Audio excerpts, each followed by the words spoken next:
make a good confession. And remember, Christ forgives us all of our sins. Only little things. Nothing. 17 of them, Father.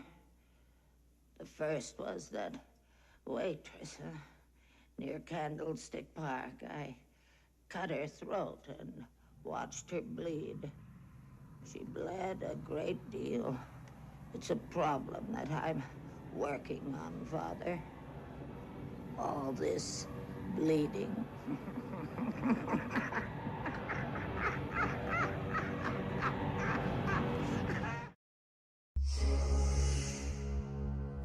When discussing the greatest horror films of all time, The Exorcist III often exists in the shadow of its iconic predecessor.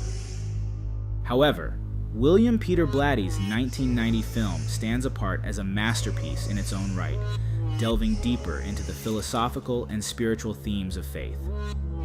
Blending supernatural horror with a gripping crime thriller, the film's exploration of faith and doubt elevates it beyond conventional scares, making it one of the most thought-provoking entries in the genre.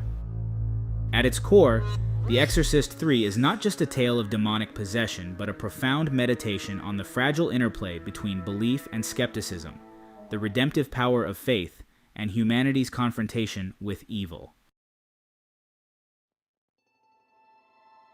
15 years after the events of the original film The Exorcist, the film begins as a murder mystery, with Lieutenant William Kinderman investigating a series of grisly killings that echo the methods of the Gemini killer who was executed years earlier. This rational framework, policing, logic, and deduction, grounds the story in realism. Yet as Kinderman's investigation progresses, he is forced to confront the unexplainable.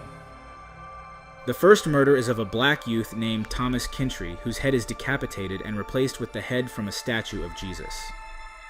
Afterwards, a priest named Father Canavan is murdered in the confessional and is also decapitated. The fingerprints at the crime scenes do not match, indicating different people committed each murder. But unusually, they did it in the exact same way as the first killer and the same way as the Gemini killer, who was executed 15 years ago. Faith and doubt are embodied in the film's characters, particularly with Lieutenant Kinderman while he is investigating these murders, and the relationship with his closest friend, Father Dyer.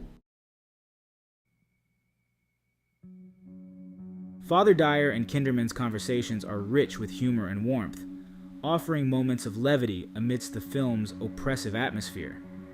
However, Dyer represents the spiritual perspective that Kinderman struggles to embrace. As a priest, Dyer accepts the existence of evil and views it as a test of faith, while Kinderman approaches it through logic and reason. Their friendship bridges this divide, allowing them to find common ground in their shared humanity. One of the most important scenes highlighting the battle of faith occurs early in the film, during a conversation between Kinderman and Father Dyer.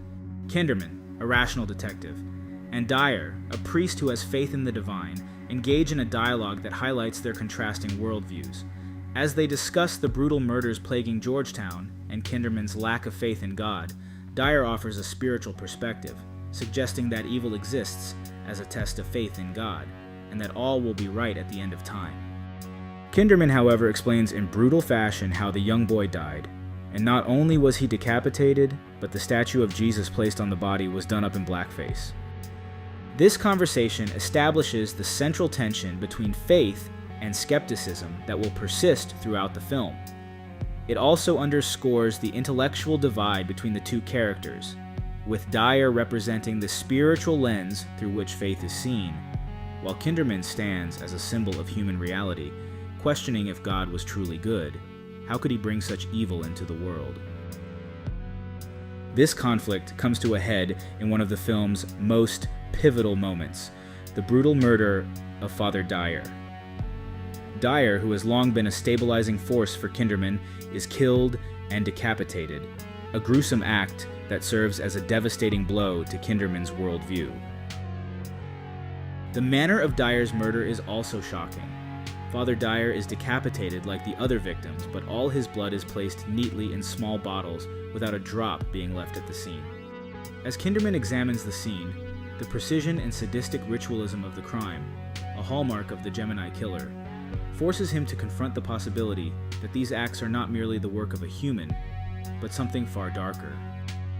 This leads Kinderman to abandon his reliance on logical police work and face the prospect of evil as an active, supernatural force. In a thematic sense, Dyer's death represents the fragility of faith when confronted with the grotesque realities of human and demonic malice, leaving Kinderman untethered and questioning the value of belief in good in such a world.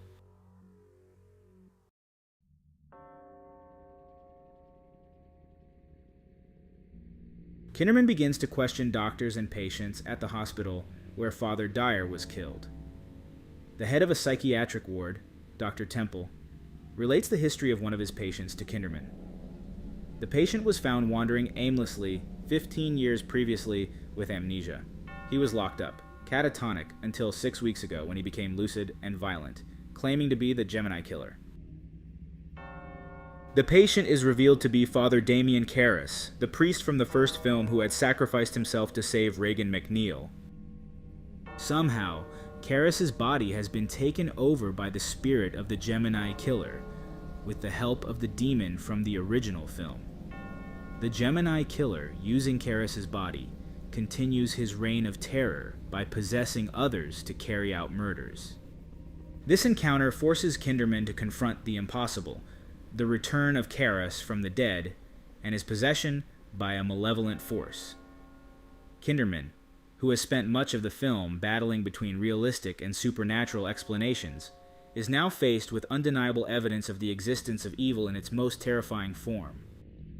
Once a man of deep conviction, Father Karras is now a vessel for evil, his body used as a pawn by the demon and the Gemini killer. Yet, within this state of possession, flickers of his former self persist, symbolizing the resilience of faith even in the direst circumstances. Karras' struggle to reclaim his soul underscores the idea that faith, though tested, is never entirely extinguished. After Kinderman leaves, struggling to deal with this new reality, more murders take place. But finally, the film's climax scene offers a resolution to the theme of faith, as Kinderman confronts the demon inhabiting Father Karras' body. With the help of a priest named Father Morning, the two fight to free Father Karras from possession and expel the demon that has caused all of these murders.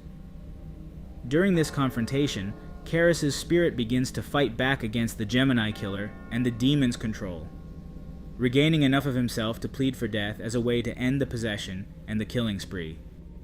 Kinderman is torn between his duty as a detective, his friendship with Karras, and his newfound understanding of the supernatural forces at work. Kinderman, though anguished, fulfills Karras' request, shooting him and bringing the torment to an end. The film closes with Kinderman standing over Karras' grave, reflecting on the events that have transpired. This quiet moment underscores the film's exploration of faith and doubt, leaving Kinderman and the audience to contemplate the nature of good, evil, and the endurance of the human spirit in the face of unimaginable horror.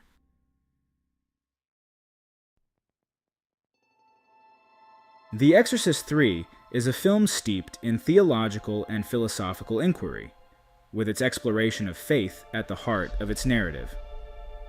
Through key scenes, the film masterfully addresses the internal struggle between belief and skepticism, illustrating how these forces shape the characters and drive the plot forward. The film also grapples with the broader implications of doubt, presenting it not as a weakness, but as an integral part of faith itself. Characters wrestle with questions that many viewers may recognize. Why does evil exist? Why does suffering persist in a world overseen by a benevolent God? The Exorcist III does not provide easy answers to these questions, but instead uses them to deepen the tension and complexity of the story. Perhaps the most poignant moment in this film is the recognition of Father Karras' suffering as he is the one possessed. Trapped in his own body, Karras becomes a symbol of faith's endurance, even when battered and broken. His resistance against the demon, however fleeting, underscores the film's belief in the redemptive power of sacrifice and spiritual perseverance. The tension between Kinderman's growing acceptance of the supernatural and Karras's struggle for redemption highlights the delicate balance between belief and doubt that defines the human condition. In The Exorcist III, faith and doubt are not presented as opposites, but as interwoven aspects of the human experience. It is this fusion of horror, theology, and existentialism that secures The Exorcist III as not only one of the greatest horror films of all time, but also a profound meditation on the eternal struggle between good and evil. Ultimately, The Exorcist III transcends the traditional horror genre, offering a profound exploration of the ways in which faith, doubt, and evil shape the lives of its characters and the audience itself.